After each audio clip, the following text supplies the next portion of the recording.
నాతో మీరు మాట్లాడు ప్రభువా అని రావాలి. కానీ ఎక్కడికి వచ్చి కేకలేస్తారంటే మీరు నాకు అర్థం కాదు. ఎక్కడికి వచ్చి ఎందుకు మాట్లాడుతున్నారు అసలు? పరిశుద్ధాత్ముడు మాట్లాడకపోతే ఎవరికి ప్రయోజనం కాదండి. అది నేను ఇంటికి వెళ్ళిపోయిన తర్వాత చాలా బాధపడతాను కొన్ని సందర్భాలు. ప్రభువా ఏం మాట్లాడలేదండి నువ్వు, నేను మాట్లాడితే ఉపయోగం ఏంటి వాళ్ళకి, లేకపోతే నీ మాట స్పష్టంగా వారికి అర్థం కాలేదేమో చాలా ఫీల్ అవుతూ ఉంటాను. మీరు మాత్రం ఏదో వచ్చాము, కూర్చున్నాం, మాట్లాడుతున్నాం, అయిపోయింది, వెళ్ళిపోయాం అన్నట్లుగా ఉంటే ఉపయోగకరం కాదు. మనం ఎక్కడికి సిద్ధపడుతున్నాం? దేవుని రాకడికి.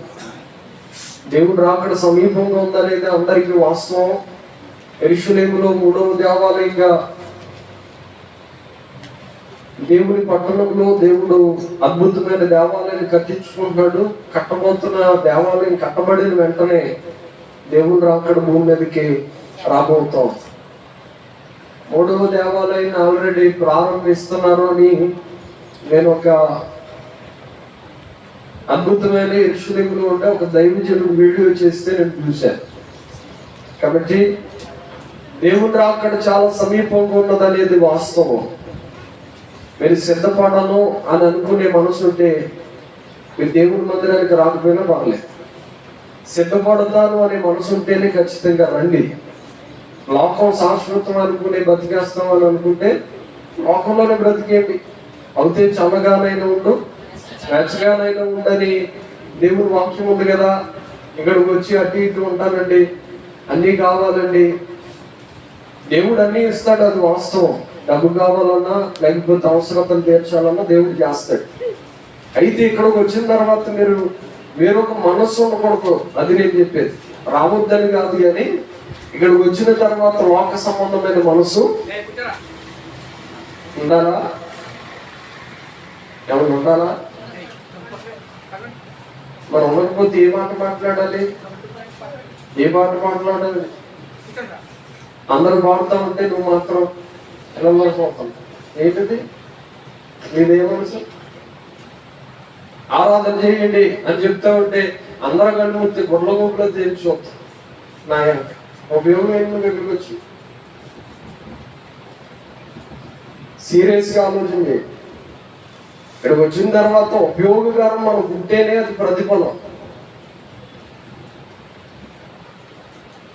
ఏదో వచ్చాము వెళ్ళిపోయాము అనుకుంటే చాలా మందిరాలు ఉన్నాయి, చాలా సంఘాలు ఉన్నాయి, వచ్చి వెళ్ళిపోయే సంఘాలు. ఉపయోగం ఏముండదు అక్కడ.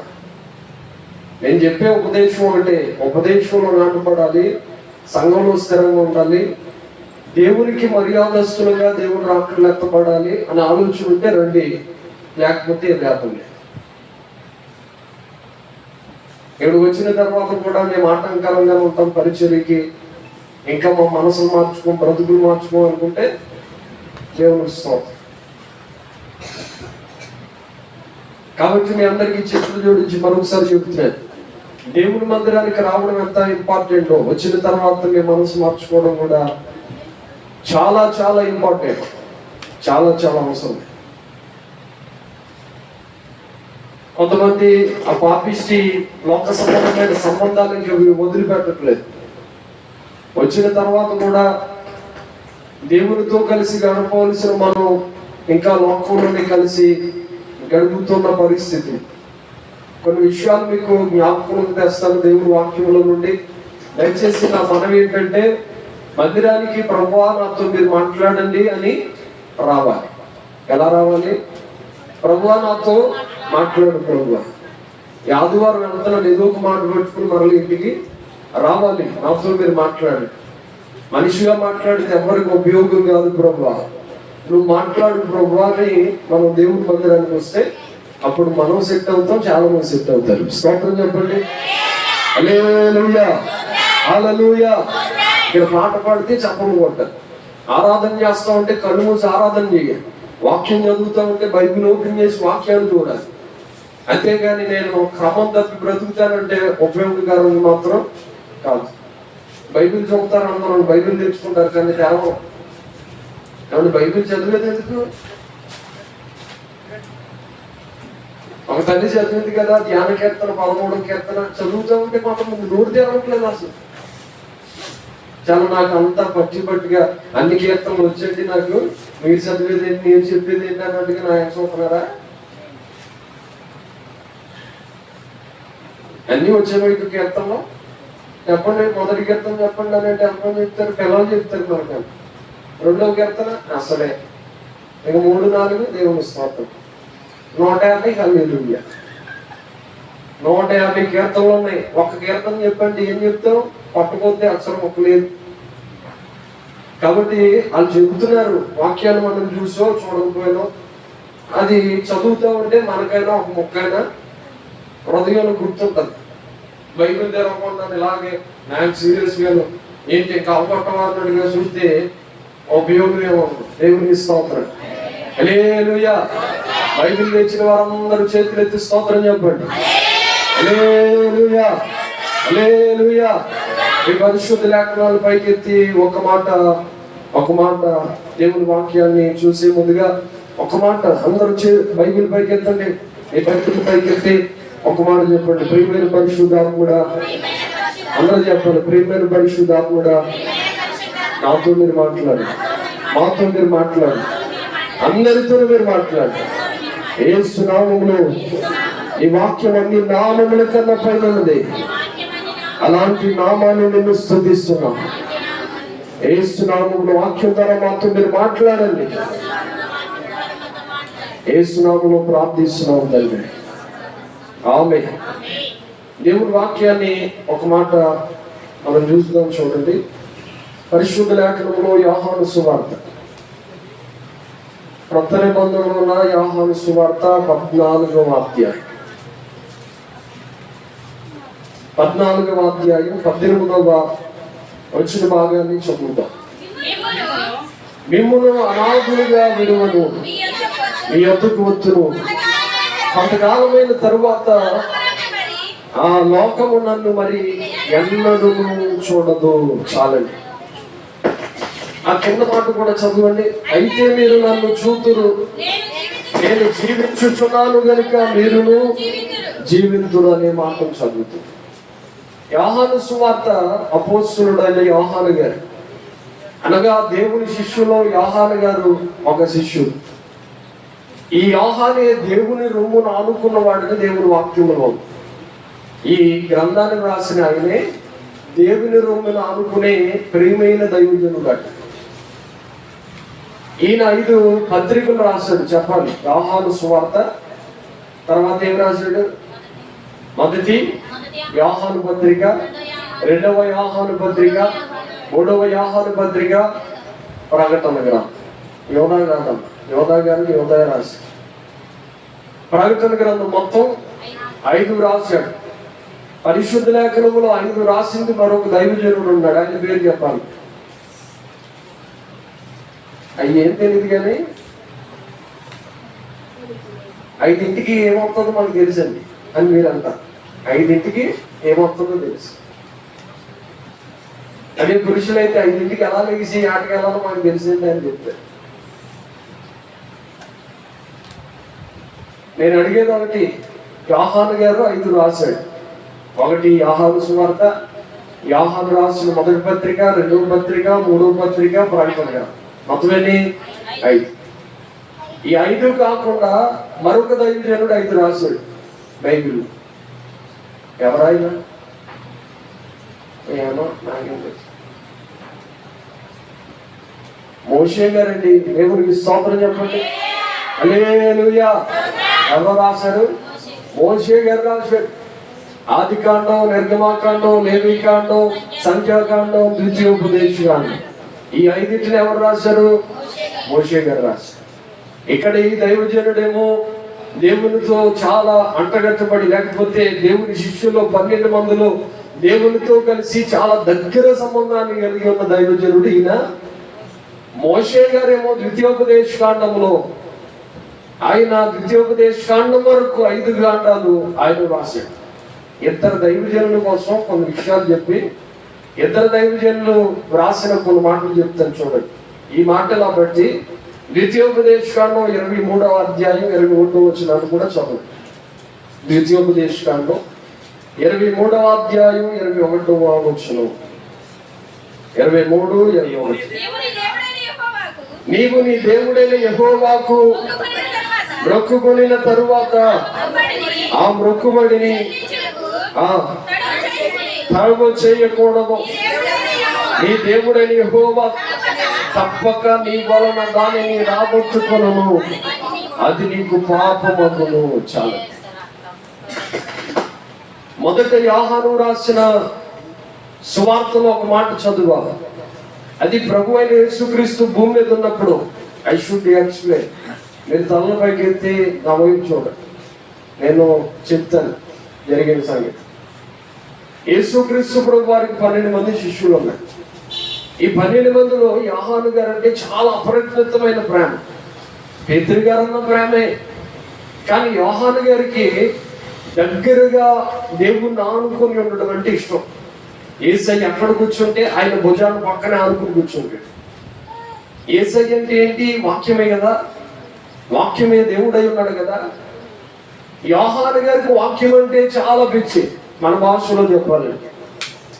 యోహాను గారికి దేవుడు అంటే లేకపోతే వాక్యం అంటే ఎంత దగ్గర ప్రేమ అంటే, ఆయనకి అంటగట్టబడి లేకపోతే దగ్గరగా ఉండి ఆయనతో కలిసి ఉండి వాక్యాన్ని బాగా నేర్చుకోవాలన్న అపరిమితమైన ప్రేమ. ఈ యోహాను గారు యేసు ప్రభు వారి శిష్యులు 12 మంది కలిసి ఒక రోజున యేసయ్య దగ్గరికి వెళ్ళి, యేసు ప్రభా, కొన్ని విషయాలు మాట్లాడుతూ ఉంటే 14వ అధ్యాయంలో సీరియస్గా ఒక మాట చెప్పాడు ఆయన. నేను ఈ లోకము నుండి పరలోకానికి వెళ్ళిపోవచ్చే కాలం వచ్చేసింది. మీరు ఎవ్వరూ కంగారు పడవద్దు, అభ్యంతర పడవద్దు. మీరు విశ్వసించండి, నా తండ్రి ఇంట అనేకమైన నివాసాలు ఉన్నాయి. లేని ఎడల మీతో చెప్తాను, నా తండ్రి ఇంట అనేక నివాసాలు సిద్ధపరచడం కోసం నేను వెళ్ళబోచున్నాను. నేనుండు స్థలములో మీరు ఉండు లాగున మీ కొరకు నేను ఒక స్థలాన్ని సిద్ధపరచ వెళ్తున్నాను. నేను మరలా వస్తాను, వచ్చినప్పుడు మిమ్మల్ని అందరినీ అంటబెట్టుకుని తీసుకుని వెళ్తాను. అలా చెబుతూ ఉంటే వీళ్ళందరూ బెత్తరపోయి ఆశ్చర్యపడి చూస్తున్నారు. యేసయ్య ఎంతకాలం మాతో ఉన్నావు, ఇంకొండవా ఏంటి, ఇదేంటి షాకింగ్ న్యూస్ గా, ఎంతకాలం మాతో ఉండి ఒక్క పాలంగా, లేకపోతే వీళ్ళు ఏమేమి విడిచిపెట్టుకున్నారు తెలుసా? వ్యాపారాలు విడిచిపెట్టుకున్నారు, వృత్తులు విడిచిపెట్టుకున్నారు, వ్యవసాయాన్ని విడిచిపెట్టుకున్నారు. ఏమండి, సొంకపు గుత్తదారుడైన తోమా గారు, లేకపోతే కొంతమంది శిష్యులు అలాంటి వారు కూడా వదిలిపెట్టుకుని, మత్తయి అలాంటి వాడే, ఫిలిప్పు అలాంటి వాడే, సొంకపు మెట్టు వద్ద ఉన్న ఫిలిప్ అని వ్రాయబడ్డది. ఇలాంటి కొంతమంది పన్ను వసూలు చేసే ట్యాక్స్ కలెక్టర్స్ కూడా దేవుని వెంబడించారు ఆ రోజుల్లో. అంతమందికైనా చాలా మంది ఉద్యోగస్తులు ఉన్నారు, చాలా మంది మనం చేపలు పట్టినట్టుగా ఆ రోజుల్లో కూడా పేతురు యోహానులు విస్తారమైన చేపలు పట్టేవారు, జాలరులు. కాబట్టి జాలరుల్ని, అలాగే నాయకుల్ని, కొంతమంది అధికారుల్ని దేవుడు పిలిచాడట. దేని కొరకు తెలుసా? దేవుని పని కొరకు. ఇంచుమించుగా 500 మందిని దేవుడు పిలిస్తే దానిలో 70 మంది వేరైపోతే, దానిలో 70 మంది కూడా తీసివేయబడితే ఆఖరికి 12 మంది నిలబడ్డారు. స్తోత్రం చెప్పండి విధంగా.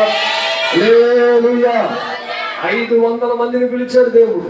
500 మంది. 500 మందిలో 70 మందికి వచ్చారు. వడగడితే మన భాషలో బాగా సెలెక్ట్ చేస్తే 70 మందికి వచ్చారంట. ఈ 70 మంది కూడా ఆగలేకపోయారు దేవుని పరీక్షలో నిలబడడానికి. ఏమంటే దేవునితో సహవాసం చేయడం అంటే సామాన్యమైన విషయమా? లోక సంబంధమైన విషయాలని వదిలిపెట్టుకోవాలి, లోక బంధుత్వాన్ని వదిలేసుకోవాలి. అవసరమైతే దేవుని సేవ చేయడం అంటే ఒక రకంగా ఏమంటే పేక మీద కత్తి పెట్టి నువ్వు సత్తావా బతుకుతావంటే నేను సావుకైనా సిద్ధం, బ్రతకడానికైనా సిద్ధం. బ్రతుకుట క్రీస్తు కొరకే, సావైతే మరి లాభం అన్నట్లుగా చెప్పాలి కదా. సేవ చేయడం అనేది అంత సామాన్యమైన విషయం కాదు కదా.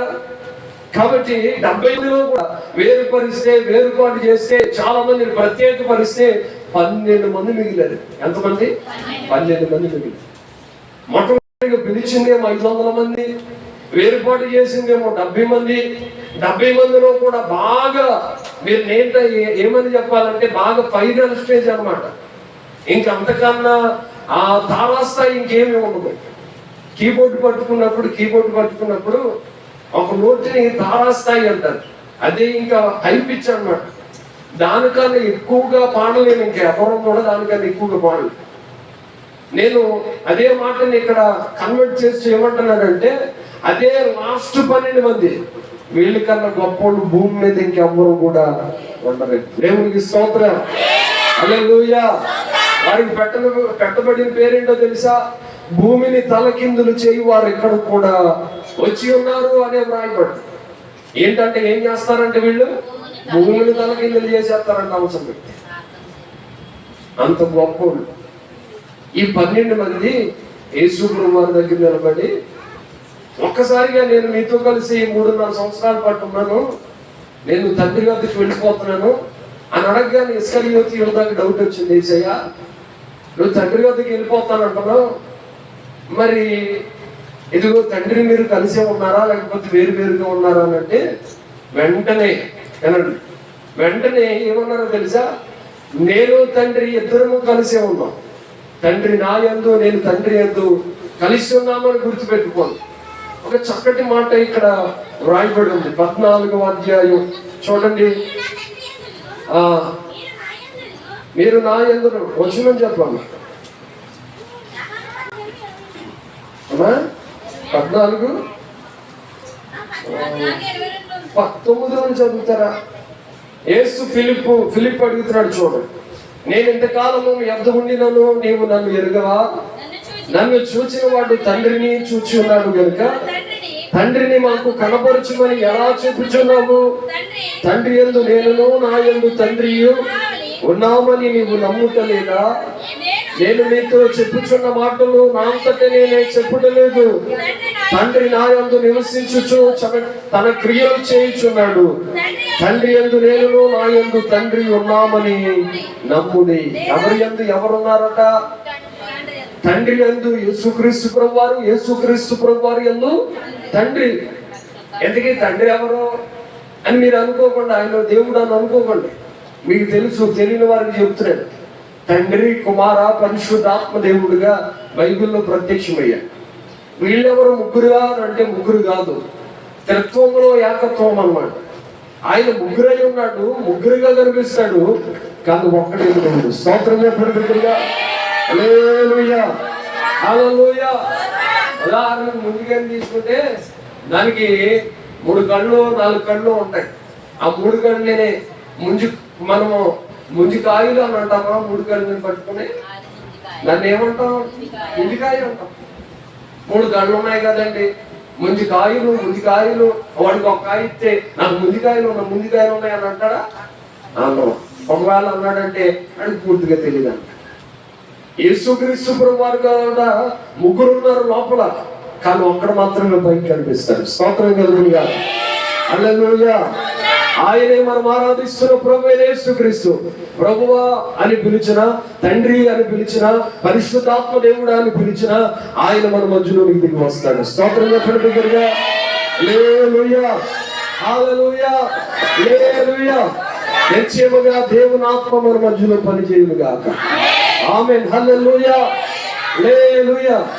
ఇక్కడ వ్రాయబడి ఉంది, యేసుక్రీస్తు ప్రభువారిని అడుగుతున్నాడంటే ఫిలిప్పు, అయ్యా నువ్వు తండ్రి వద్దకు వెళ్ళిపోతానంటున్నావు, మరి మా పని ఏంటి? నువ్వు తండ్రి వేరా, మీరిద్దరు వేరుకోటా అని అంటే, నేను తండ్రి ఇద్దరం కలిసి ఉన్నాం. ఎంతకాలం నన్ను చూసి తండ్రిని చూడాలనుకోవటం నీ యొక్క పిచ్చితనం. తండ్రి నేను ఒకటే, నన్ను చూసిన వాడు తండ్రిని కూడా చూశాడు. కాబట్టి మేమిద్దరం వేరు కాదు, ఇద్దరం ఒకటే.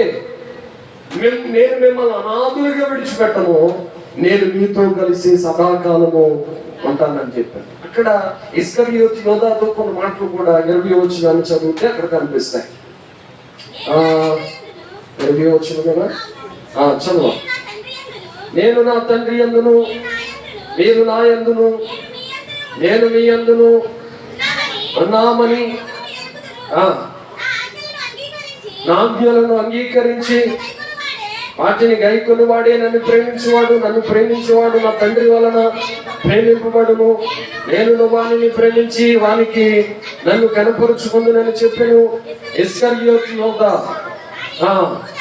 ప్రభువా నీవు లోకములకు కాక మాకు మాత్రమే నిన్ను నీవు కనపరుచుకున్నటకేమి సంభవించునని అడుగగా యేసు, ఒకడు నన్ను ప్రేమించిన యెడల వాడు నా మాట గైకొనును, అప్పుడు నా తండ్రి వానిని ప్రేమించును. చాలండి, దేవునికి స్తోత్రం. హల్లెలూయా, హల్లెలూయా. ఇక్కడ 18వ వచనం నుండి కింద మాటలు చదువుకుంటే, నేను మిమ్మల్ని అనాథులుగా విడువనని చెప్పాడు. అనాథులుగా విడిచిపెట్టాడట. నేను ఒక మాట ఇక్కడ ఆగి మీకు చెప్పాలి. యేసు ప్రభువు వారిని నమ్ముకున్న వారు ఒకవేళ అనాథులుగా ఉన్న లోకంలో ఏమి ఎరగనటువంటి పరిస్థితిలో ఉన్నా, మాకు ఎవరో సహాయం లేదండి, మాకు ఏ దిక్కు లేదండి, మేము అనాథులమండి అని చెప్పుకున్న ప్రియమైన పరిశుద్ధాత్ముడు యేసు ప్రభువు వారు వెళ్ళిపోయారు కదా. ఆదరణకర్త ఆత్మ భూమి మీదకి వచ్చారు. యేసయ్య వెళ్ళిపోయిన తర్వాత పరిశుద్ధాత్మ దేవుడు మరలా వచ్చాడు. ఆయన ఏం చేస్తాడో తెలుసా? నేను మిమ్మల్ని అనాథులుగా విడువను. ఆ పరిశుద్ధాత్మ దేవుడు వచ్చిన తర్వాత నేను మీకు సహాయం ఖచ్చితంగా చేస్తాను. ఇప్పుడు ఎవరి పరిపాలనలో ఉందంటే భూమి అంతా కూడా పరిశుద్ధాత్మ పరిపాలనలో ఉంది. పరిశుద్ధాత్మ దేవుడు భూమిని అంతటినీ పరిపాలిస్తా ఉన్నాడు. ఈ పరిపాలించబడుతున్న ఈ భూమి అంతా కూడా ఎవరికి లోబడి, ఎవరి మాట విని, ఎవరిని ప్రేమించి బ్రతకాలి అంటే తండ్రిని ప్రేమించినట్టుగా కుమారుని ప్రేమించాలి, కుమారుని ప్రేమించినట్టుగా పరిశుద్ధాత్మ కూడా ప్రేమించాలి. పరిశుద్ధాత్మకు లోబడితే మనం ఎవరికి లోబడినట్టు తెలుసా? దేవునికి లోబడినట్టు. మనం పరిశుద్ధాత్మను ప్రేమించి పరిశుద్ధాత్మకు లోబడి పరిశుద్ధాత్మను మనం చేర్చుకోగలిగితే మనం తండ్రిని చూసినట్టే, తండ్రిని ప్రేమించినట్టే, తండ్రికి లోబడినట్టే, తండ్రికి బాగా దగ్గరగా నిలబడినట్టే. మనము దేవునికి దగ్గరగా ఉన్నామనే సంగతి పరిశుద్ధాత్మ దేవుడు మనల్ని నడిపించే ఆ యొక్క త్రావను బట్టి ఉంటుంది అనమాట. స్తోత్రం కలుగునుగా. హల్లెలూయా. నేను చాలా కొన్ని పరిచర్యలు చూశాను. కొంతమంది ముసలి వాళ్ళు ఆత్మతో నింపబడి దంతినేస్తారు. వాళ్ళు నడవడానికి, ఒక అడుగేయడానికి కూడా అంత చాలా కష్టంగా ఉంటుంది అన్నమాట. ఒక అడుగేయాలంటే వాళ్ళకి కష్టం. కానీ పరిశుద్ధాత్మ దేవుడు వస్తే వాళ్ళ ఆత్మచేత గంతులు వేసుకుంటూ వెళ్తారు, ఆత్మచేత నింపబడిపోతూ ఉంటారు. వాళ్ళు భాషలతో మాట్లాడుతూ ఉంటారు. ఇది ఎక్కడ వింత? వాళ్ళకి భాషలు ఎలా వచ్చినాయి? వీళ్ళు ఒక్క అడుగు కూడా వేయలేరు. ఇన్ని ఒక రకంగా చెప్పాలంటే ఇలాగ దేవుని సన్నిధిలో నాట్యం చేస్తూ ఉన్నారంటే ఎలా సాధ్యమవుతుందో తెలుసా? వారిలోనికి దేవుడు వచ్చాడు. స్తోత్రం కలుగునుగాక. హల్లెలూయా. ఈ రోజున ఆరాధించినప్పుడు ఎందుకు ఆరాధించాలి అని అంటే మనలోనికి ఎవరు రావాలి? దేవుడు రావాలి. దేవుడిని చూసి రావాలి. గత వారం అడిగాను కదా, ఎప్పుడన్నా చూసారా? అసలు కళ్ళు మూతేగా దేవుడు కనిపించడానికి. కళ్ళు మూసిన తర్వాత దేవుని ఆత్మ నేను తాకుతూ ఉంటే ఏంటో అయిపోతుంది అన్నట్టుగా, పక్కనోడు ఎవరో కదులుతున్నట్టుగా మనం మళ్ళా కదులు చేస్తాం ఇంకెక్కడ. కాబట్టి ఆరాధించినప్పుడు ఏమైపోయినా మనం మాత్రం కలిసామనుకోండి. స్తోత్రం చెప్పండి. హల్లెలూయా. అప్పుడు ఏం చేస్తాడంటే పరిశుద్ధాత్మను తాకుతూ ఉంటాడు. పరిశుద్ధాత్మ దేవుడు దర్శిస్తూ ఉంటాడు.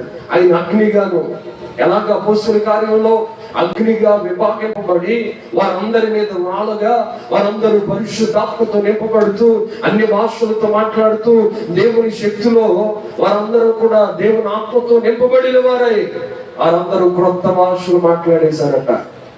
ముసలోళ్ళందరికీ చెప్తారు, యవనస్తులందరికీ చెప్తారు, పెద్దలందరికీ చెప్తారు, మీరు భాషలు మాట్లాడాలి. ఏం మాట్లాడాలి? అలాగని బూతులు మాట్లాడితే దేవుని స్తోత్రం. వస్తే మాట్లాడు, లేకపోతే బాలే. కానీ భాష మాట్లాడుతున్నారని ఎక్కడో ఇంటికాడ తిట్టుకుని మాట్లాడి ఎక్కడో తీసి వచ్చేసి దేవుని స్తోత్రం. కొంతమంది బూతులు మాట్లాడుతూ ఉంటారు భాషలు అని చెప్పి. అది వేరొక లాంగ్వేజ్ లో చూస్తే అది బూత్ అనమాట. అది భాష కాదు, అది దేవుని స్తుతించడం కాదు, అది ఒక బూత్గా ఉంటది. కాబట్టి భాష అని చెప్పి మనం ఏం మాట్లాడకూడదు? దేవునికి స్తోత్రం. హల్లెలూయా, హల్లెలూయా. కాబట్టి దేవుని సన్నిధిలో భాషలు మాట్లాడడం అంటే మనకంటూ మనం మాట్లాడలేదు. ఎవరు మాట్లాడిస్తారో తెలుసా? దేవుడు మాట్లాడిస్తాడు. స్తోత్రం కలుగునుగాక. హల్లెలూయా.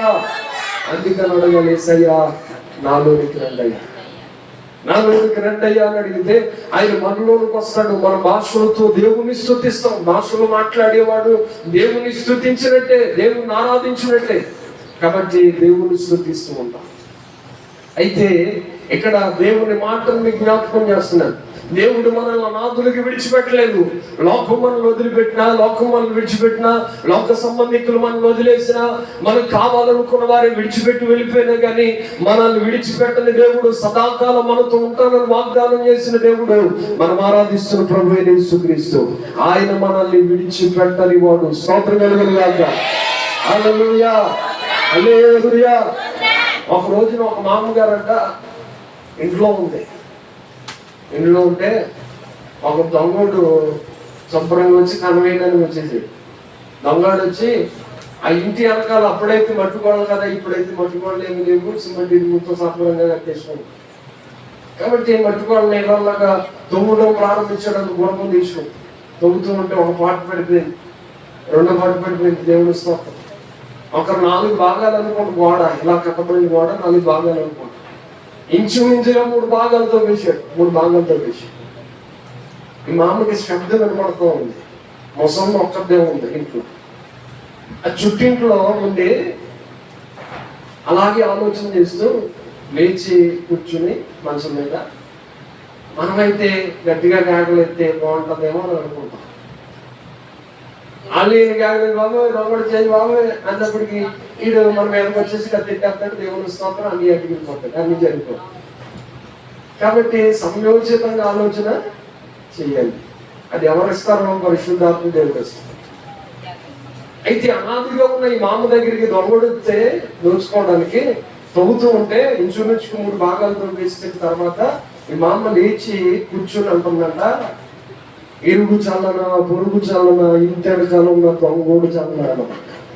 ఏమన్నా ఇరుగు చల్లన, పొరుగు చల్లన, ఇంటి వెనకాల ఉన్న దొంగోడు చల్లగా ఉండాలి ప్రభా అని ప్రార్థన చేసిందని.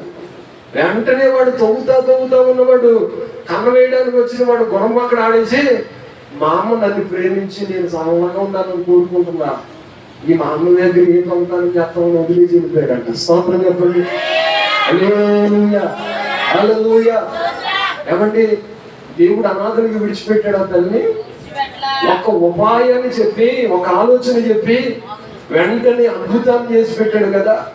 మనుషుల దగ్గరికి, ఎవరి దగ్గరికి వెళ్ళి 2 బాబు అన్నప్పటికీ మొత్తం ఖాళీ చేసి వెళ్ళిపోతాడు. నడితే వెళ్తా ఉండగానే సీసీ కెమెరాలు అన్నీ ఉన్నాయి. ఆ మెడలో ఉన్న చెయ్యిని లాక్కెళ్ళిపోతున్నారు కదా ఈ రోజుల్లో. మరి సీసీ కెమెరా లేని ఆ రోజుల్లో మరి పరిస్థితి ఏంటి? దేవుడు అనాథులుగా మనల్ని విడిచిపెట్టిన దేవుడే.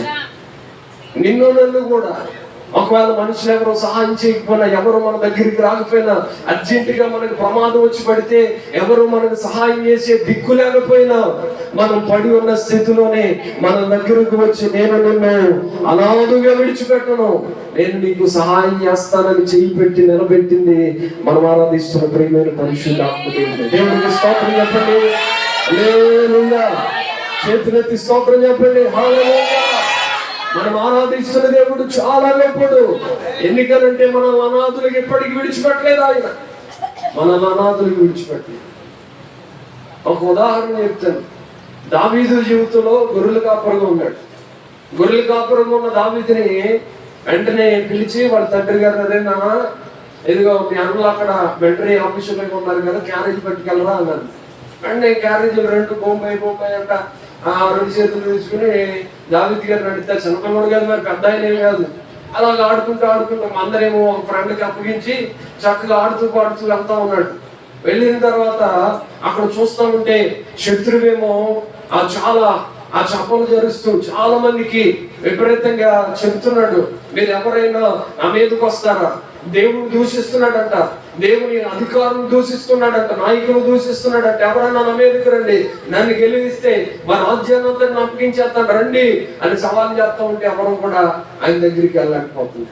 వెంటనే దావీదు గారు క్యారేజీలు అక్కడ పెట్టి వాళ్ళ దగ్గర ఆ పక్కన చూసి ఆడియన్స్ దగ్గరికి వెళ్ళి, రే ఏం జరుగుతుందరా అని చిన్నపిల్లలు అన్నారు.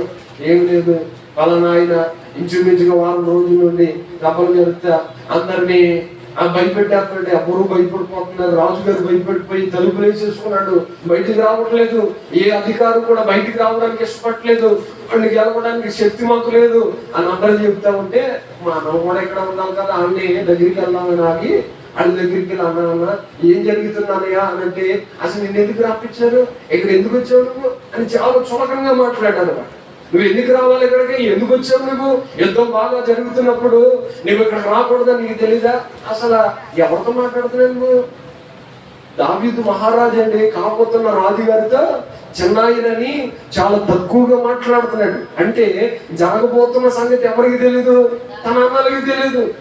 జరగబోతున్న కార్యాన్ని, దేవుడు చేస్తున్న అద్భుతాన్ని వారికి తెలియదు కనుక ఎక్కడ ఎందుకు వచ్చావు నువ్వు, ఎందుకు రావాల్సిన పని నీకు అని చాలా చిన్నగా మాట్లాడుతున్నాను. నేను ఇక్కడ ఒక మాట చెప్పడానికి ఇష్టపడుతున్నాను. మనం ఎవ్వరిని కూడా చిన్నగా చూడకూడదు. ఎప్పటికీ ఎట్టి పరిస్థితుల్లోనూ మనకన్నా తక్కువ వారైనా దేవుడు వారిని కూడా ఇచ్చేస్తాడేమో, దేవుడు వారిని కూడా లేవనెత్తుతాడేమో. కాబట్టి ఎవరిని చూసి వీడి పని అయిపోయింది, వీడి జీవితం సర్వనాశనం అయిపోయింది, నాకన్నా చాలా చిన్నగా ఉన్నాడు, వీడి జీవితం ఇంకింతే, ఎవరు కూడా కాపాడలేరు, దేవుడు కూడా వీడి జీవితాన్ని బాగు చేయలేడు అనే మనస్సు మనకి ఎప్పటికీ ఉండడానికి ఆలోచన ఉండకూడదు. ఎందుకనంటే ఒకవేళ ఆ మనస్సు ఉంటే దేవుడు నిన్ను తగ్గించంట, నీ పక్కనే వాటిని హెచ్చించేస్తాడు. స్తోత్రం కలుగునుగాక. హల్లెలూయా. అప్పుడు నీకు అర్థమవుతుంది, నేను అనకూడదే, అలాంటి రోజు నెలకన్నా నేను వాడి దగ్గరికి వెళ్ళి చేయి చాపవలసిన పరిస్థితి నాకు వచ్చింది కదా. ఎప్పుడు ఏ వ్యక్తిని కూడా మనము చులకనగా చూడడానికి వీల్లేదు.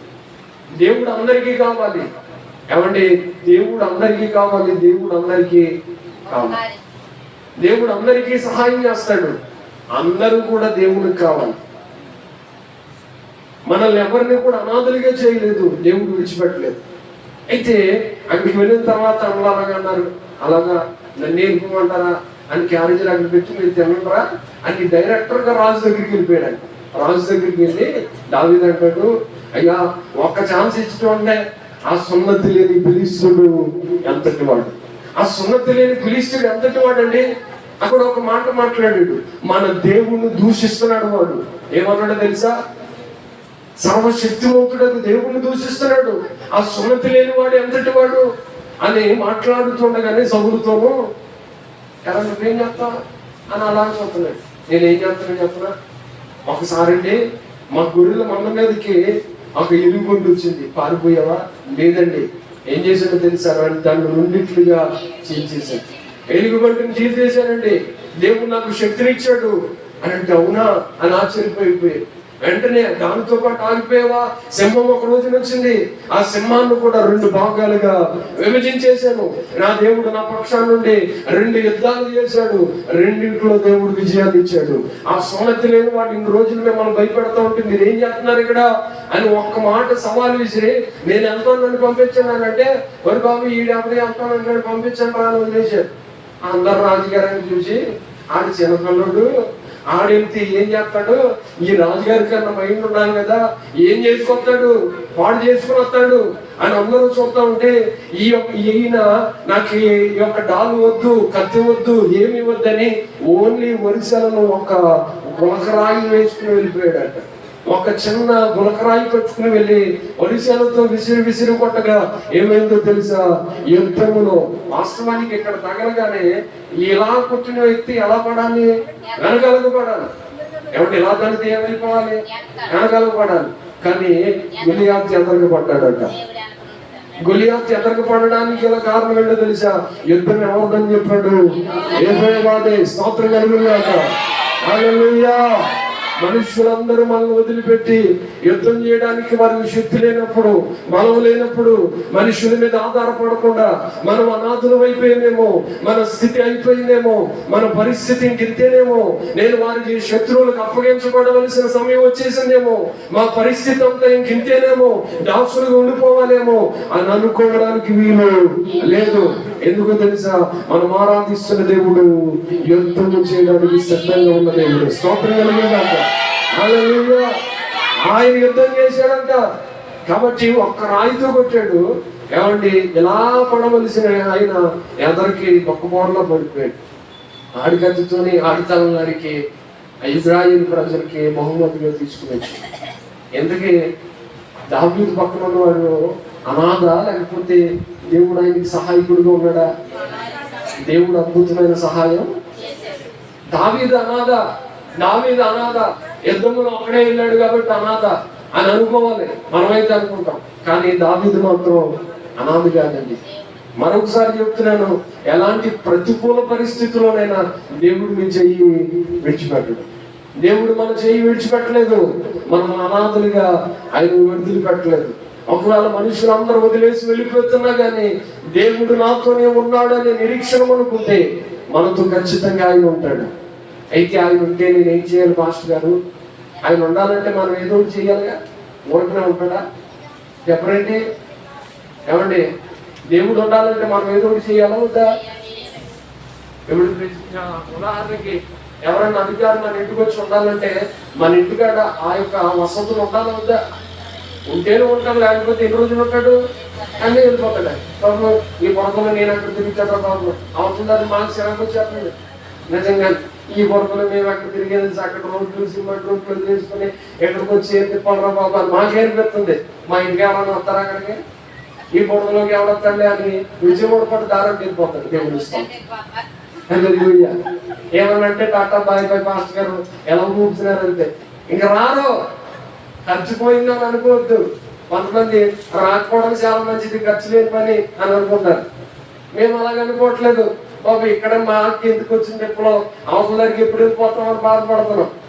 కాబట్టి ఏ అధికారైనా, ఏ సామాన్య మనుష్యుడైనా, ఏ ఒక్క గొప్ప వ్యక్తి అయినా మన ఇంటి దగ్గర ఉండాలంటే కొన్ని అర్హతలు ఖచ్చితంగా ఉండాలి. ఆ అర్హతలు మూడింటిని మీకు జ్ఞాపకం చేస్తాను. దేవునికి స్తోత్రం చెప్పండి. హల్లెలూయా, హల్లెలూయా. వాటిని మనం ఆలస్యం చేయకూడదు. దీన్ని ద్వితీయోపదేశకాండం ఇప్పుడు మరొకసారి చదవండి. 23:21. 23:21. నీ దేవుడైన యెహోవాకు మొక్కుకొనిన తరువాత ఆ మొక్కుబడిని చెల్లించుటకు తడవు చేయకూడదు. నీ దేవుడైన యెహోవా తప్పక నీ వలన దాన్ని రాబట్టుకొనును, అది నీకు పాపమగును. చాలండి. ఇక్కడ వ్రాయబడి ఉన్నమాట తలపైకి ఎత్తున నా వైపు చూస్తూ వినండి. ఏమండి, ఎవరైనా మనం మొక్కుకుంటే దాన్ని ఆలస్యం చేయకూడదట, తడవు చేయకూడదు. ఏం చేయకూడదు? తడవు చేయకూడదు. తడవు చేయకూడదు అంటే ఆలస్యం చేయకూడదు. మొక్కుబడి చేసుకుంటారు కానీ ఆలస్యమే, జీవితాంతం ఆలస్యం. కొంతమంది మొక్కుబడి అనగానే డబ్బు అని మైండ్లోకి వచ్చేది. డబ్బు ఒకటే కాదు, డబ్బుతో పాటు చాలా ఉన్నాయి. కొంతమంది ప్రభువా నా జీవితాన్ని బాగు చేస్తే ఎప్పటి నుండి నీ సన్నిధిని విడిచిపెట్టకుండా పరిచర్య చేస్తానని మొక్కుకుంటారు. అలాంటి వారు ఒక వారం చేస్తాడు, తర్వాత కనిపించదు. మరి మొక్కుబడి అయిపోయిందా? జీవితాంతం చేస్తానని మొక్కుకున్నావుగా.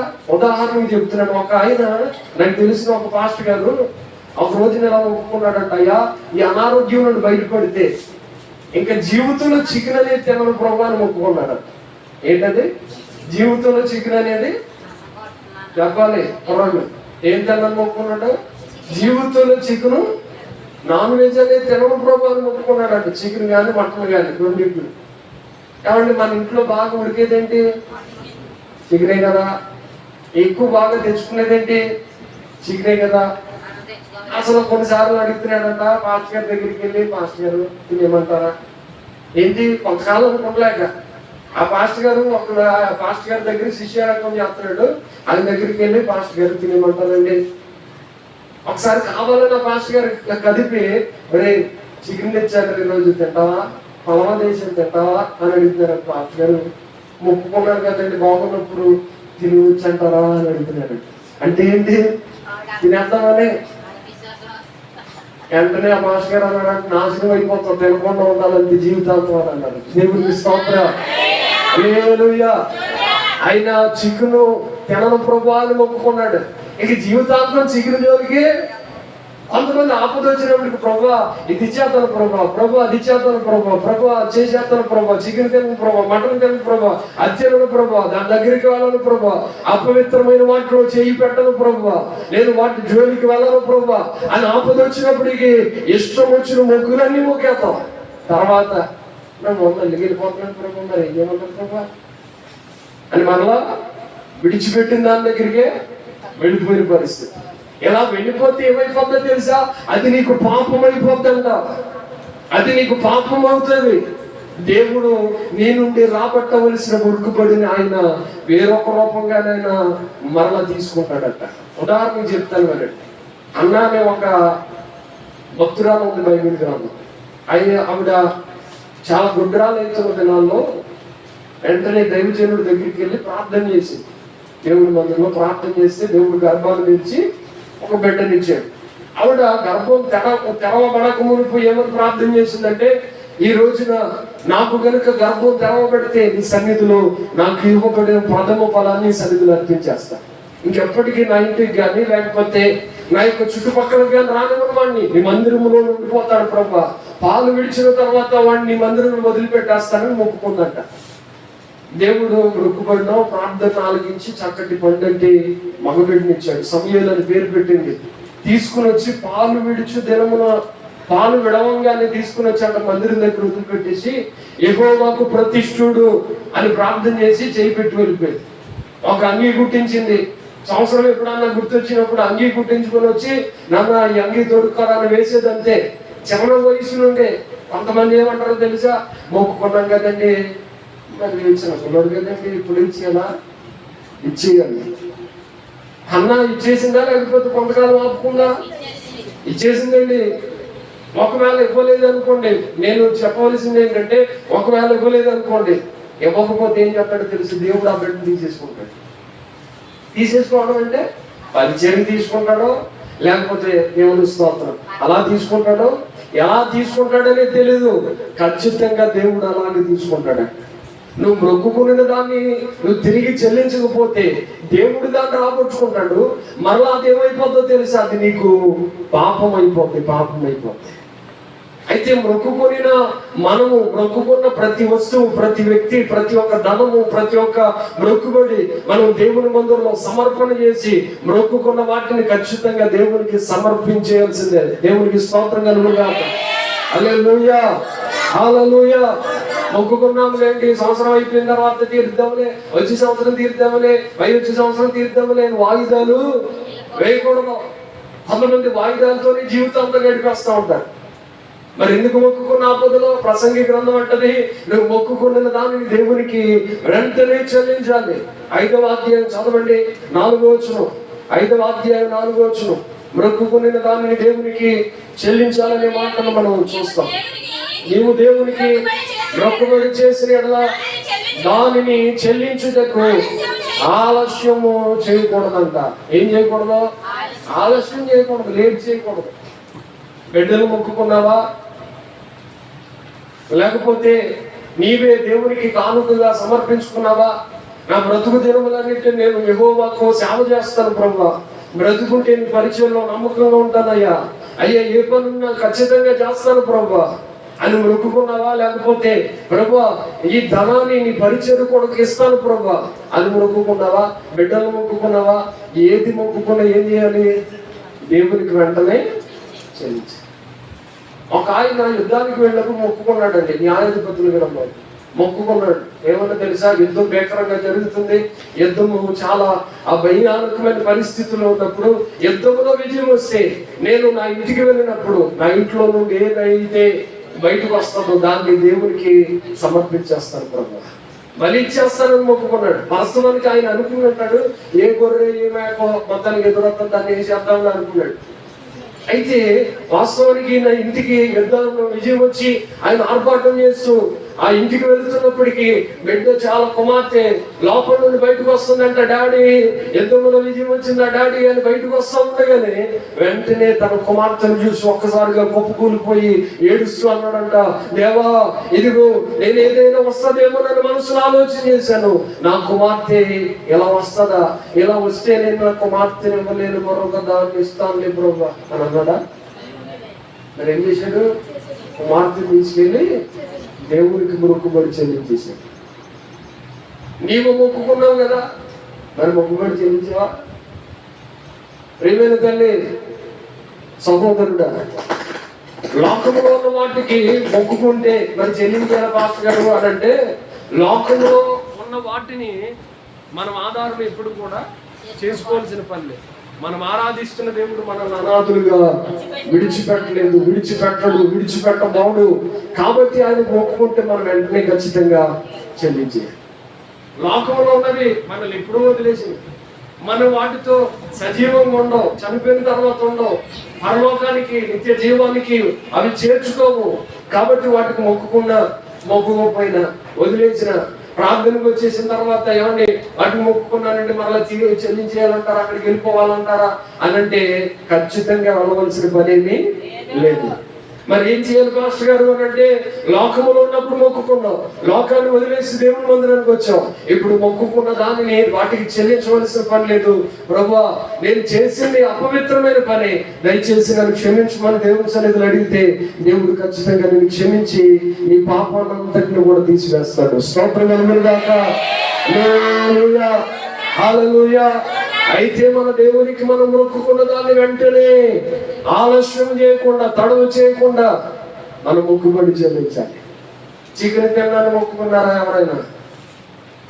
జీవితంలో చికెన్ తినకూడదు, దేవుని ఇష్టం. కాబట్టి అలా మొక్కుకోవాలని ప్రాణం పోయినా కానీ కొంతమంది మొక్కుకుంటారు అలా. ఇక ప్రాణం పోయినా ముట్టకూడదు. పాస్టరు ఆ లోపల డొక్కలో పెయిన్ వచ్చేస్తుందండి, నేను విపరీతమైన త్రాగిపోతున్నాండి, బాగా త్రాగేవాడినండి, అలాంటి పరిస్థితుల్లో నన్ను హాస్పిటల్లో జాయిన్ చేసినప్పుడు ఇక చచ్చిపోతాడు ఇతను బ్రతకడని చెప్పారండి. అలాంటి పరిస్థితుల్లో నేను మొక్కుకున్నాను, ప్రభువా నువ్వు కాపాడితే ఇక మందు జోలికి వెళ్ళను ప్రభువా, నేను ఇక దాన్ని ముట్టను ప్రభువా అని మొక్కుకున్నాను. జీవితంలో దాని దగ్గరికి మనం ఏం చేయకూడదు, ప్రభువా మరలా మనసులో అవుతుంది, అప్పుడప్పుడు దేవుని స్తోత్రం అలాంటి ఏం చెప్తామో దేవుని స్తోత్రం చెప్పు. హల్లెలూయా. మొక్కుకున్నా మొక్కపోయినా ఏమంటే విన్నారా, ప్రార్థనకు వచ్చిన తర్వాత నాకు త్రాగుడు కావాలి మరలా ప్రార్థన కావాలని చెప్తాదో, రే నాన్న వదిలేస్తే పూర్తిగా వదిలే పాపాన్ని, సగం సగం వదిలేస్తే నీకే ప్రమాదం అయిపోతుంది. దేవుడు అలాగా చేసిన కార్యాలని మనం జ్ఞాపకం చేసుకుంటే రెండో మాటలు కూడా విజ్ఞాపకం చేస్తాం. చూడండి, ఆదికాండం 19:16 ఇంకేమీ ఆలస్యం చేయకూడదే అనే మాటలు చూడవచ్చు. 19:16 అతడు తడవు చేసెను, అప్పుడు అతని మీద యెహోవా కనికరపడుట వలన ఆ మనుషులు అతని చేతిని, అతని భార్య చేతిని, అతని 2 కుమార్తెల చేతులను పట్టుకొని వెలుపలికి తీసుకుని వచ్చి ఆ ఊరి బయట నుంచి చాలండి. ఎక్కడ ఉంచారంట? ఈయన ఎవరు? లోతు గారు. లోతు ఎవరు అనంటే నీతిమంతుడు. లోతు ఎవరు? నీతిమంతుడు. నీతిమంతుడైన లోతు సొదొమ గొమొర్రా పట్టణంలో ఉండిపోయాడు. చాలా జాగ్రత్తగా ఉన్నాడు. సొదొమ గొమొర్రా పట్టణంలో ఉంటే వాస్తవానికి నీతిమంతులతో సహవాసం చేయాలి, కానీ ఎవరితో సహవాసం చేయకూడదో తెలుసా? పాపం చేసేవారితో సహవాసం. కొంతమంది నీతిమంతులే కానీ ఎందుకన్నా పాపంలో పడిపోతున్నారంటే పాపం చేసేవాళ్ళతోనే సహవాసం అది. కొంతమంది నీతిగా ఉండడానికి ప్రయాసపడతారు కానీ సహవాసం అంతా త్రాగుబోతులతోనే, సహవాసం అంతా వ్యభిచారులతోనే, సహవాసం అంతా దొంగలతోనే, సహవాసం అంతా భయంకరముగా లోకములో పాపములో ఉన్నవారితోనే. వారితో సహవాసం చేసి ఏం కొని తెచ్చుకుంటారో తెలుసా? చెప్తాను నేను. ఆదికాండంలో లోతు ఉన్నాడు. అబ్రహాముతో ఉండవలసిన లోతు సొదొమ గొమొర్రా పట్టణానికి కొనుక్కుని వెళ్ళిపోయాడు. అక్కడికి వెళ్ళి ఆ మకాం వేసుకుని ఉండిపోయాడు. కుమార్తెలు ఉన్నారు, కుమారులు ఉన్నారు, భార్య ఉంది, చక్కగా కాపురం వెలబుచ్చుకుంటూ ఉన్నాడు. పేతురు పత్రికలు అంటాడు, లోతంట వారు చేసే ఆ పాపిష్టి కార్యాలను చూడలేక అనుదినము మనస్సు నొచ్చుకుంటూ, పాపాన్ని చూసి అనుదినము మనస్సు నొచ్చుకుంటూ ఉండిపోయాడు. కాబట్టి లోతు కదా, నీతిమంతుడు కదా, పాపం చేసే వారిని చూసి మనసు నొచ్చుకుంటే అక్కడ ఎందుకు ఉండాలి? నా ప్రశ్న. అక్కడ ఎందుకు ఉండాలి? అక్కడ నుండి వచ్చేసి అబ్రహాంతో కలిసి ఉండొచ్చు కదా. ఎక్కడున్నాడు చెప్పాలమ్మా? ఎక్కడున్నాడు? సొదొమ గొమొర్రా పట్టణం. సొదొమ గొమొర్రా పట్టణం ఎలాంటిది? చిన్న పిల్లలు మొదలుకొని పెద్దవారి వరకు అందరూ పాపంతో నిండిపోయి ఉన్నవారే. ఆ 19వ వాక్యంలో చదువుకోండి, 4వ చూడండి. వారు పండుకున్న ముందు ఆ పట్టణస్థులు అనగా సొదొమ మనుషులు, బాలులను, వృద్ధులను, ప్రజలందరూ నలుదిక్కుల నుండి కూడి వచ్చి ఆ ఇల్లు చుట్టివేసి లోతుని పిలిచి, రాత్రి నీ యొద్దకు మనుషులు ఎక్కడ? మేము వారితో కూడా కూడినట్లు మా యొద్దకు వారిని వెలుపలికి తీసుకుని రమ్మని వారితో చెప్పగా. ఎవరెవరనంట? తలలపైకి ఎత్తండి. ఎవరెవరు? చిన్నపిల్లలు, వృద్ధులు, యవనస్తులు, ఆ ఊరి ప్రజలందరూ. ఏ ఊరి ప్రజలందరూ? లోతు ఉంటున్న ప్రజలందరూ, సొదొమ గొమొర్రా ప్రజలందరూ. అందరా కొందరా? అందరూ పాపం చేసేవాళ్ళ కాదా? అందరూ పాపంలో మునిగి తేలుతున్న వారు కాదా? అందరూ పాపంలో చెడిపోయిన వారు కాదా? ఎప్పుడైనా అవునా కదా? అవును. అయితే జరిగిన పని అంటే అందరూ పాపం చేస్తున్నప్పుడు మనసు నొచ్చుకుని అక్కడే ఉండవలసిన పని ఏంటి? నువ్వు నీతిమంతుడు కదా, మనసు బాధ అనిపిస్తుంది, ఇక్కడ ఉండకూడదని గద్దెత్తుంది, అక్కడ ఎందుకున్నావు? ఎందుకున్నాడు తెలుసా? లోతు గారు ఒక కుర్చీ వేసి ఊరి గదుని వద్ద చేయలేసి తీర్పులు తీర్చే అధికారం ఇచ్చారంట లోతు గారు. ఏ అధికారం? తీర్పు తీర్చమని అధికారం ఇచ్చారు.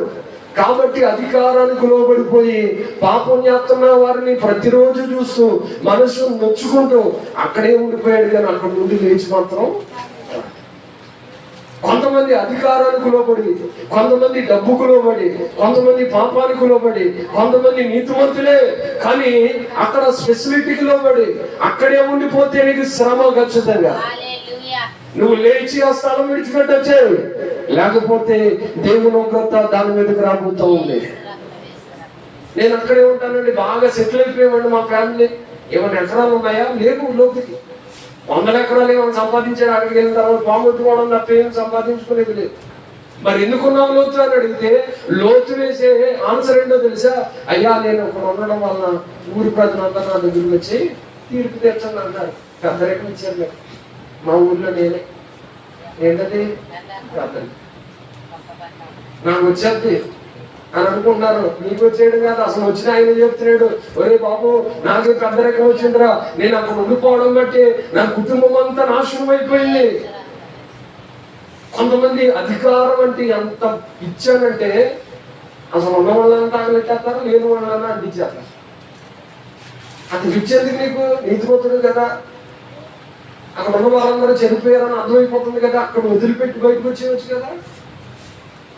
వదిలేస్తే నాకేమవుతుంది అని అంటే లోతు కుటుంబం కాపాడబడుతుంది. స్తోత్రం చెప్పండి. ఇక్కడ ఉన్న వారికి ఒక మాట చెప్పడానికి ఇష్టపడుతున్నాను. లోతులాగా నీకు కూడా పెద్దరికం ఇస్తారేమో, లోతులాగా నీకు కూడా అధికారం ఇస్తారేమో, లోతులాగా నీకు కూడా ఏదైనా ఇదిగో ఫలానా పెత్తనం చేయమని ఇస్తారేమో.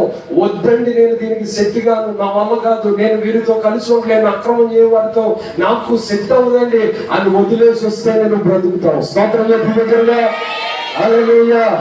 నాకు కావాలండి అని కొనుక్కుంటే జరిగేది ఏంటో తెలుసా? నువ్వు రక్షించబడతావు, నీ భార్య దేవుడిస్తావు. ఏమైపోయింది? ఉప్పు సమం అయిపోయిందండి. పెద్దరికం కావాలా, భార్యను కాపాడుకోవాలా? పెద్దరికమే కావాలి. మరి భార్య వదిలిపోయింది, ఇంకో భార్య చేసుకోవచ్చు అని అనుకుంటారు పరమ భక్తులు. భార్య చెప్తుందిగా, ఏడుతుందిగా, అయ్యా వద్దయ్యా, మనకు శక్తి కాదయ్యా, అయ్యా పాడైపోతామయ్యా.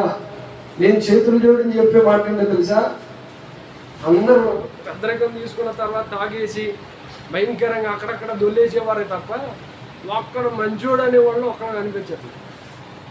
న్యాయస్థానం మీద కూర్చున్నవాడంట న్యాయాన్ని చూసి తీర్చాలి.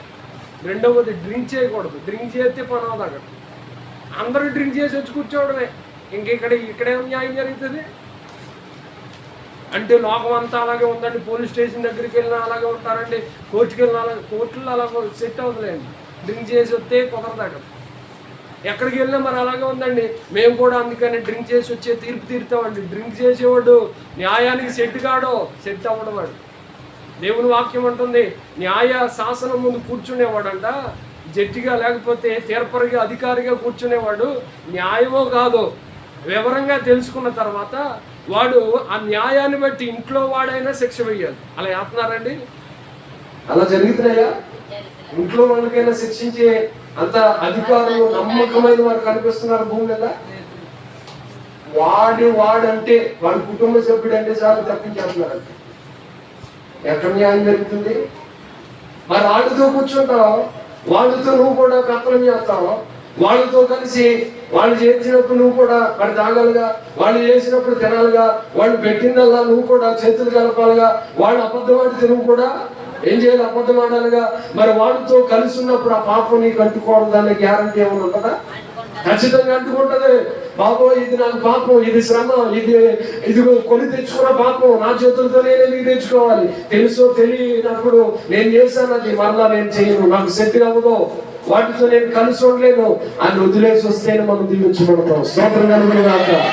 హల్లెలూయా, హల్లెలూయా. అధికారం కోసం లోతు కుటుంబాన్ని పాడు చేసుకున్నాడని చెప్పడానికి మాట చెప్తున్నాడు. నువ్వేం చేస్తున్నావు? అతడు చేసేది ఏంటో తెలుసా? తడవు చేస్తున్నాడంట. ఏం చేస్తున్నాడు? ఆలస్యం చేస్తున్నాడు. సొదొమ గొమొర్రా పట్టణాన్ని నాశనం చేయడానికి దేవుడు దేవదూతలు పంపించి, దేవదూతలు వచ్చి చెప్తున్నాయి, అయ్యా ఈ పట్టణాన్ని ఖాళీ చేసింది, ఎమర్జెంట్ గా వెళ్ళిపోండి, ఎక్కడ నుండి మీ పిల్లల్ని తీసుకుని వెళ్ళిపో, జాగ్రత్తగా ఈ ఊరు దాకా వెళ్ళిపో, లేకపోతే దేవుడు అందించేస్తాడంట, కాల్చి వేస్తాడంటే వెళ్ళిపోమనంటే వెంటనే ఏం చేయాలి? ఆలస్యం చేయాలా? అమ్మా విన్నారా? ఆలస్యం చేస్తారా? ఎవరైనా నాశనం అయిపోతుందని చెప్పినప్పుడు ఏం చేయాలి? అసలు నీకే అమ్మాయిండో నా నీతిమంతుడివై, నీకే ఆలోచన చేయాలమ్మో, ఇక్కడ ఉండడం నాకు ప్రమాదం, ఇక్కడ ఉండడం నాకు ఉపయోగకరం కాదు. ఉదాహరణ చెప్తున్నాను. రూతు గ్రంథంలో నయోమి, ఆ రూతు తన కోడళ్ళు ఇద్దరు కూడా వేరొక ప్రాంతానికి వెళ్ళారు. కుటుంబం అంతా చెడిపోయింది, కుటుంబం అంతా అందరూ చనిపోయారు, మగవారే అనేవారు ఎవరు కూడా లేరు. యెహోవా మరలా యెరూషలేములో ప్రత్యక్షం అవడం వల్ల దర్శించడం చూసిన తర్వాత ఆ ప్రాంతాన్ని వదిలిపెట్టి ఎక్కడికి వచ్చేసిందో తెలుసా? యెరూషలేముకు వచ్చేసింది. స్తోత్రం చెప్పండి. హల్లెలూయా. మరలా దేవుడు దిగి వచ్చాడు, పంటలు ఇస్తున్నాడు, ఆహారం ఇస్తున్నాడు అని తెలిసిన తర్వాత ఆ ప్రాంతాన్ని వదిలిపెట్టి మరలా తానున్న స్థలానికి యెరూషలేము పట్టణానికి వచ్చేసింది. అంతేగాని ఎక్కడే బాగుంది కదండి, భర్త చనిపోయాడు, అర్థం కావట్లేదా? నయోమికి ఇంకా అర్థం కాకపోతే ఎవరేం చేస్తారు? లోతు అనుకుంటున్నాడు అక్కడే ఉండి చాలా బాగుంది కదండి, కాబట్టి ఇక్కడే ఉండిపోతాను. పాడైపోతుంది, దేవుడు కాల్చిపోతున్నాడు ఆ ప్రాంతాన్ని. దేవుడు ఇక చూడలేక వార్చలేక దేవుడే దిగి వచ్చేసాడట. కాబట్టి దేవదూతలు పంపించాడు. దేవదూతలు చెప్తే నన్ను ఆలస్యం చేయొద్దు, అక్కడ నుండి వచ్చాయి. నేను ఈ పూట మీకు జ్ఞాపకం చేసేది ఒకటే, మీరు ఎక్కడ ఉండడం ప్రమాదము, అక్కడ నుండి లేచి అమర్జెంట్కి వచ్చాయి. దేవునికి స్తోత్రం. హల్లెలూయా. చెప్పు గట్టిగా హల్లెలూయా.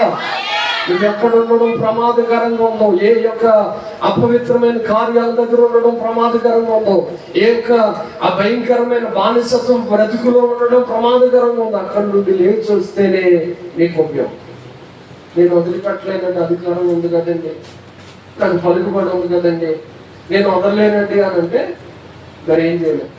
తర్వాత ఏం చెప్తాను తెలుసా? దేవుడు దిగి వచ్చి పట్టణాన్ని దహించి వేసాడట. నువ్వు ఎక్కడికి వెళ్ళాలి? వదిలిపెట్టి కొండపైకి వెళ్ళిపోవాలి. ఎక్కడికి వెళ్ళాలి? లోతు కొండపైకి వెళ్ళాలండి. మీకు వాక్యం అర్థమవుతుందా? లోతు లేచి ఎక్కడికి వెళ్ళాలి? కొండపైకి. ఆ కొండ ఏమో తెలుసా? మనం ఆరాధిస్తున్న ప్రభువు యేసుక్రీస్తు. దేవుని దగ్గరికి వెళ్ళిపోవాలి. తడవ చేయకూడదు, ఆలస్యం చేయకూడదు. జరుగుతున్న ప్రమాదాలు చాలు, జరుగుతున్న పరిస్థితులు చాలు. బాబు ఇంకా నా కుటుంబం అంతా నాశనం అయిపోయే ప్రమాదం వచ్చేసిందంట. దేవదూతలే వచ్చి చెప్తున్నాయి, ఈ ప్రమాదకరమైన పరిస్థితుల్లో నేను ఉండకూడదు, వెళ్ళిపోవాలి ఇక్కడ నుండి అని స్పృహలోకి వస్తే నీకు ఎంత బాగుంటుంది. నీకు స్పృహ లేకుండా ఇంకా నిద్రపోతుతాను అక్కడ ఉంటే ఆఖరికి పిల్లలిద్దరినే కాపాడగలిగాడు, కుమారులను కాపాడుకోలేకపోయాడు, భార్యను కూడా కాపాడుకోలేదు. దేవునికి స్తోత్రం కలుగుతారు. హల్లెలూయా, హల్లెలూయా, హల్లెలూయా. ఏం చేయకూడదు? మొక్కుబడి చేసుకున్న దాన్ని ఆలస్యం చేయకూడదు. రెండవది, నీకున్న పరిస్థితి, నీకున్న అపవిత్రమైన మనుషుల దగ్గర నుండి నువ్వు ఒక్కడి నుండి రావడం ఆలస్యం. అపవిత్రమైన మనుషుల దగ్గర ఉండడం ప్రమాదం అని తెలిసినప్పుడు వచ్చేయడం. ఇక్కడ ఉండకూడదు, బొక్కలు సెట్ అవుతుందని ఎమర్జెన్సీ వచ్చేది. నేను ఆమెతోనే అందుకనే ఉంటానంటే అని అంటే దేవుని స్తోత్రం ఉంది. మరి ఎవరేం చెప్తారు? అక్కడ ఉండవే మంచిది, బాగుందని అనుకుంటే నీవు నీ కుటుంబం ఏమైపోతే లోతు సగం మందిని పోగొట్టుకున్నట్టుగా మనం కూడా పోగొట్టుకోవాలి. అందుకని చెప్తున్నాను, దయచేసి అలా పోగొట్టుకుంటున్నాను. ఆఖరిది అపోస్తలుల కార్యగ్రంథం 22:16 చదువు. 22:16 నేను ముగిస్తున్నాను. అపోస్తలుల కార్యగ్రంథం 22:16.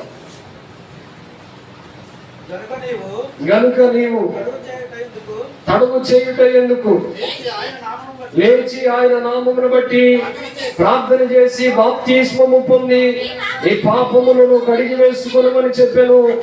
అంతటా నేను యెరూషలేమునకు తిరిగి వచ్చి దేవాలయములో ప్రార్థన చేయుచుండగా పరవశుడనై ప్రభువును చూచి తిని. ఇక్కడ అపోస్తలుడైన పౌలు గారి కోసం ఆయన సాక్ష్యం చెప్పుకున్నాడు. అయ్యా, ఇదిగో నేను భయంకరమైన మిట్ట మధ్యాహ్నం ఆ సూర్య తేజస్సు కన్నా తేజస్సు నన్ను దర్శించింది. నాకు కనుచూపు లేదు, నేను ఏమీ చేయలేని మాట్లాడలేని పరిస్థితిలో ఉన్నాను. గుర్రం మీద నుండి పడిపోయాను. నేను నీతిమంతుని పాడు చేయడానికి వెళ్తా ఉంటే దేవుడు నన్ను దర్శించాడు. దేవుని తేజస్సు ఎంత గొప్పదనంటే సూర్య తేజస్సు కన్నా వెలుగైన తేజస్సు అట. సూర్యకాంతి మనం మిట్ట మధ్యాహ్నం అలా చూడలేదు. అలాంటిది దేవుని తేజస్సు ఇంకా చాలా గొప్పది. కాబట్టి నేను చూడలేకపోయాను. నా చుట్టూ ఉన్న వారందరూ గుర్రాల మీద ఉన్నారు, వాళ్ళు క్రింద పడిపోయారు. వాళ్ళు మాత్రం ఎవరి స్వరాన్ని వినలేకపోయారు, కానీ నేను ఒక్కడు మాత్రం ఒక ఆయన స్వరాన్ని విన్నాను. ఇదిగో సౌలా సౌలా నన్ను హింసించుచున్నావని ఒక ఆయన స్వరం నాకు వినిపించింది. నేను నేను హింసించడం ఏంటి ప్రభువా అని అడిగాను. వెంటనే దేవుడు నాతో మాట్లాడుతున్నాడు, ఇదిగో నా ప్రజలు నన్ను హింసిస్తే నన్ను హింసించినట్టు కాదా, కాబట్టి నీవు నన్ను హింసిస్తున్నావు అని అనగా నేను నిన్ను తప్పును ఒప్పుకున్నాను, దయచేసి నన్ను క్షమించమని అడిగాను. నీవు లేచి ఇక్కడ నుండి ఒక ప్రాంతానికి వెళ్ళు. అక్కడికి వెళ్ళిన తర్వాత ఒక అననీయ అనే ఒక దైవజనుడి దగ్గరకు వస్తాడు. ఆయన నీకు ప్రార్థన చేస్తాడు. నీ కన్నులు తెరవబడతాయి. నీ కన్నులు తెరవబడిన తర్వాత నీ వెంటనే తడవు చేయకుండా బాప్తిస్మము పొందు. దేవునికి స్తోత్రం చెప్పండి. హల్లెలూయా, హల్లెలూయా. పౌలయ్య గారితో దేవుడు మాట్లాడిన మాట. ఇక అననీయ వచ్చిన తర్వాత ఒకటే మాట చెప్తున్నాడట. అపోస్తలుడైన పౌలు గారు ఈయన సౌలుగా ఉన్నప్పుడు చాలా మందిని హింసించాడు, చాలా మందికి మానసిక పత్రికలే చేశాడు, కొంతమంది గుర్రాల మీద పడి ఈడ్చుకుని వెళ్ళిపోయాడు, దేవుడిని ఆరాధన చేస్తే చెదరగొచ్చాడు, హింసకుడు, దోషకుడు. ఇలాంటి వ్యక్తిని దేవుడు దాన్ని చెప్పగానే వెంటనే అంటున్నాడంట, అయ్యా నేను ఏం చేయాలి అని అడగగానే నువ్వు తడవు చేయకుండా, ఆలస్యం చేయకుండా వెంటనే బాప్తిసం. కొంతమంది ఎందుకనో బాప్తిసం అంటే దూరంగా వెళ్ళిపోతారు. ఈ సంవత్సరం కాదులే పాస్టర్ గారు, మరలా వచ్చే సంవత్సరం కాదులే అంటే పై వచ్చే సంవత్సరం. ఒక ఆయన అంట బాప్తిసం కొంతమంది వచ్చారు చెప్తున్నా ఇవ్వట్లేదు. అయితే ఒకసారి చెప్పాడు పాస్టర్ గారు ఇవ్వట్లేదు, ఉపాస కొడుకులు అయిపోయినా ఇవ్వలేదు. మరలా సంవత్సరం వచ్చేసింది, మరలా ఉపాస కొడుకులు అయిపోయినా ఇవ్వట్లేదు. ఏమంటే ఇలాగ 4-5 సంవత్సరాలు అయిన తర్వాత ప్రభు అని పోయి చూసుకో ప్రభు అని ప్రార్థన చేశాడు. ప్రార్థన చేసి ఆయన అలా ఉండగా ఈ విశ్వాసి ఒక రోజున బైక్ మీద వెళ్తున్నాడట. బండి వేసుకుని వెళ్తా ఉంటే బాప్తిసం పొందుతాను ఆలోచన చేస్తున్నాడు కదా. ఒక రోజున చెట్టు మీద ఒక విషచర్పం, రాసుపాము చెట్టు నేల ఆడగొట్టుపడి ఉంది. ఈయన బండి మీద అలాగే వెళుతున్నాడు. ఒక్కసారిగా ఉన్న పొలంగా ఆ పాము ఒక్కసారిగా ఆయన మీద పడ్డదట. మీద పడి మెడకు చుట్టుకుంది. బండి మీద నుండి కింద పడిపోయాడు. ఒక్క దెబ్బనే దప్పున 2-3 కాట్లు వేయగానే వెంటనే అక్కడికప్పుడు పడి ప్రాణం విడిచాడు. దైవజనుడు వచ్చి ఆ సంస్కార సభలో చెప్తున్నాడంట, స్మారక కోరికలు చెప్తున్నాడంట, ఇలాంటి చావు ఎవరు కూడా చాలు. ఎందుకంటే దేవుడు చెప్పినప్పుడు మీరు వెళ్ళలేదు. ఈయన కూడా చాలా సార్లు నన్ను బాప్తిసం పొందయ్యా అంటే బ్రతుకు మార్చుకోలేదు, బాప్తిసం పొందడానికి ఇష్టపడలేదు. బాప్తిసం అంటే ఏదో చూడకని అనుకున్నాడు. దేవుడు ప్రమాదం నుండి తప్పిద్దుడు కదా అని చెప్పి ఆ రోజు వాక్యం చెప్పాడట. ఈ రోజు మీకు కూడా చెప్పేది ఒకటే, ప్రమాదం ఎలా వస్తుందో తెలియదు, ఏది రాసుకోవడం మన కోసం ఉందో తెలీదు, ఎలాంటి ప్రమాదం ఏ రూపం ఉందో తెలీదు, ఎక్కడ ఎలాంటి ప్రమాదాలు పొంచి ఉంటున్నాయో తెలియని పరిస్థితిలో ఉన్నాం. ఈ పరిస్థితుల్లో ప్రభువా నేను బాప్తిసం పొంది నమ్మకం ఉంటానయ్యా, నన్ను కాపాడయ్యా అంటే ఇశ్రాయేలును కాపాడువాడు కొనుకడు. బయటికి వెళ్ళినప్పుడు ప్రార్థన చేస్తున్నారా? ఏదైనా పని మీద లేకపోతే ఏదైనా ఊరికి వెళ్ళినప్పుడు ప్రార్థన చేసే వెళ్తున్నారా? లేకపోతే సొంత ఆలోచనతో సొంత బలంతో తిరిగి వచ్చేద్దామని వెళ్ళిపోతున్నారా? మన బలం అయితే మనము ఏది చేయలేదు. చాలా మంది యాక్సిడెంట్ లో చనిపోతున్నారు, చాలా మంది ఇలాగా మాము కాటల వల్ల చాలా మంది చనిపోతున్నారు. ఇలాంటి పరిస్థితులు చాలా మందికి సంభవిస్తున్నాయి. కొంతమంది క్యాన్సర్లని, కొంతమంది తెలియని రోగాలు ఇంకా భూమి మీద ఎన్నో ఉన్నాయి. ఏమంటే క్యాన్సర్కి మందు లేదు.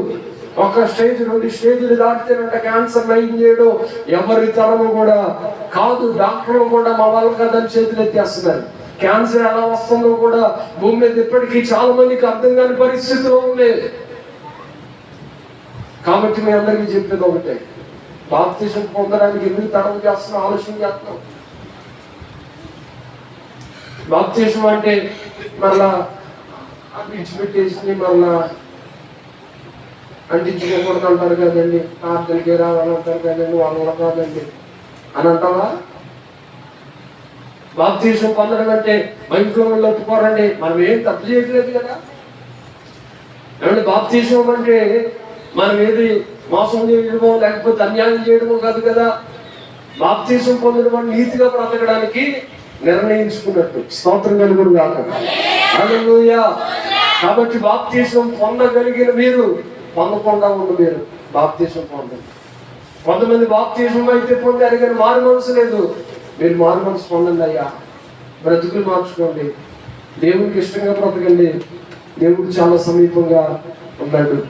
అధికారాలకు లేకపోతే డబ్బుకు, లోకానికి, దేనికి దోషం అని మీరు దానితో కలిసి ఉండిపోవద్దు. లోకంతో కలిసి నువ్వు లోతు వలె అక్కడే తడవ చేయకుండా, అక్కడే ఉండకుండా బయటకు వస్తే నీకు మేలు, నీ కుటుంబానికి మేలు.